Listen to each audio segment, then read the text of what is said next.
In a world where survival depends on trust and ruthlessness, some deaths in The Walking Dead felt less like tragedy and more like necessary justice. From Shane's lethal betrayal to the governor's campaign of terror to the unflinching logic behind every fatal decision, this story isn't just about who died, but why they truly had to. Who crossed the line between victim and liability? Who was simply unfit for the new world? The answers may surprise you. Shane Walsh began as Rick Grimes' oldest friend and the group's first protector, but survival quickly warped his sense of loyalty. The turning point came during the desperate search for medical supplies in Season 2. Trapped by walkers with Otis, Shane made a decision that would haunt the group. He shot Otis in the leg and left him behind, ensuring his own escape but dooming Otis to a brutal death. That act, sacrificing another man for his own survival, was not just a moment of panic. It revealed how far Shane was willing to go, even if it meant betraying the people who trusted him. As the days wore on, Shane's self-interest grew more dangerous.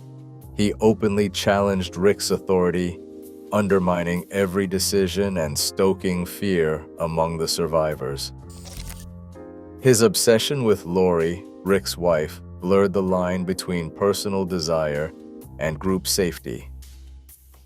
By the time the group settled at Herschel's farm, Shane's resentment had become a threat.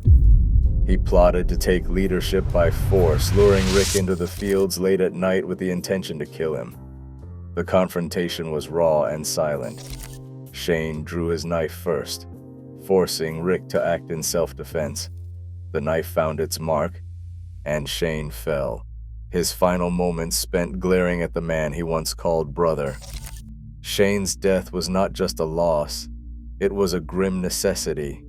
His willingness to sacrifice Otis, his attempts to seize control, and his readiness to murder Rick made him a liability the group could not afford. In a world where trust is everything, Shane's betrayal left only one outcome. His end was written by his own hand, the price of crossing a line that could never be uncrossed. Philip Blake, known to the world of the apocalypse as the Governor, brought a new kind of danger, one that went far beyond personal betrayal or selfishness. In Woodbury, he built a community on the illusion of safety, but beneath the surface, his rule depended on violence and fear. The governor didn't just make hard choices, he engineered cruelty. Prisoners were locked away and tortured for information, as seen when Glenn and Maggie were captured and subjected to psychological torment in Season 3. His leadership style was rooted in absolute control, eliminating dissent and turning neighbors into executioners. The brutality only escalated. By the time he set his sights on the prison, the governor had abandoned any pretense of protection. He organized a full-scale assault, rolling up to the gates in a tank and demanding unconditional surrender. When Herschel Green tried to negotiate, the governor responded by taking Michonne's katana and beheading Herschel in front of both groups, a calculated act meant to break hope and force compliance. This wasn't the desperation of a man pushed too far. It was the cold logic of someone who saw mass murder as a tool for power. The governor's methods left no room for redemption. He weaponized every resource, from torture chambers to child soldiers, to maintain his grip.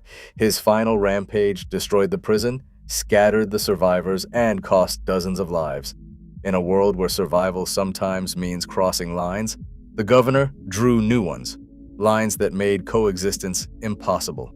His death was not just deserved, it was necessary to prevent the spread of his cruelty and to give the survivors a chance at something better.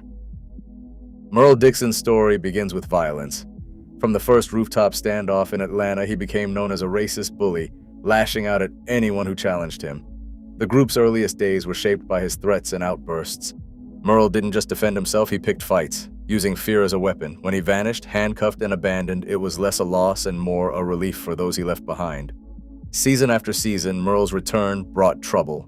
He aligned himself with the governor, acting as an enforcer for Woodbury's brutal regime. His loyalty was never to the innocent, but to whoever offered him power or a sense of belonging. Torture and intimidation became his tools. He chained Glenn to a chair, beat him bloody, and spat racist slurs as if cruelty was his native tongue.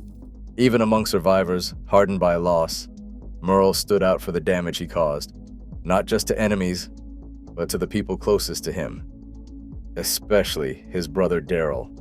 But the apocalypse has a way of forcing a reckoning. By season 3, Merl faced a choice: continue as the governor's weapon, or try, in his own twisted way, to make amends. He set Michonne free instead of delivering her to certain death, then staged a one-man ambush against the governor's men.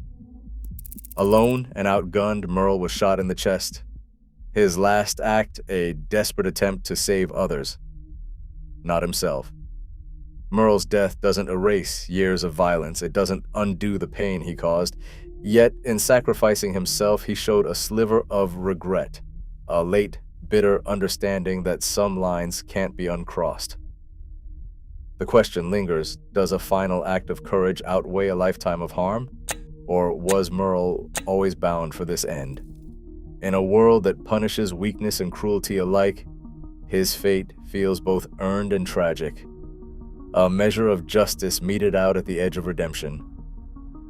Lori Grimes faced the end of her story not in a standoff or by the hand of an enemy, but in a dim prison boiler room, surrounded by fear and desperation. Season 3, Episode 4, delivered one of the series' most wrenching moments. Lori went into labor during a walker breach, forced into a makeshift C-section without medical supplies. Maggie Green, trembling but resolute, performed the surgery with a blade, and Lori bled out on the cold concrete. Her last words were for her son, Carl, urging him to be brave. When the bleeding would not stop, Lori knew what was coming. Carl, barely a teenager, took the revolver and ended her suffering before she could reanimate, a mercy in a world that rarely offered any. Lori's death split the fan base. Some viewers pointed to her choices, her affair with Shane, the arguments with Rick, and moments of panic that put others at risk, as proof she was unfit to survive.